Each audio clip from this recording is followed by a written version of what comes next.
Hello guys and welcome back into a new burn video. In today's tutorial, I'm going to show you how to open or create a case in Salesforce. So make sure to watch the video to the end and follow these simple steps. So basically, I already have a case here. All you need to do is just to go to your app launcher and search for cases. So I'm going to click here and type cases, and from here we can find cases.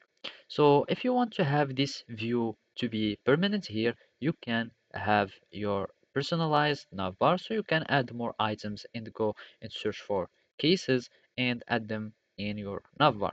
So I'm just going to save, and from here we can start go into our cases whenever you want. So basically, to create or open a new case, you will need simply to go to the cases and click on new. And from here, you will be able to start creating your case.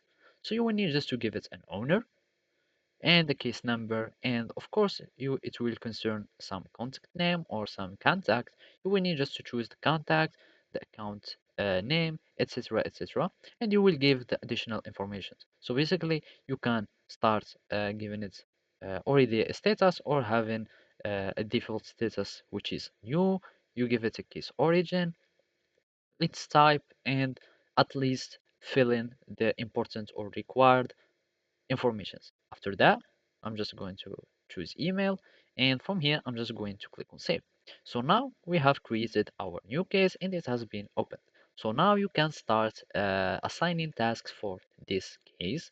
You can give a new task, so you give it a subject, you assign it to someone, and of course, it will concern the case that we have created, etc. You can create as many tasks as you want, and they will be assigned to any assignee that you have chosen.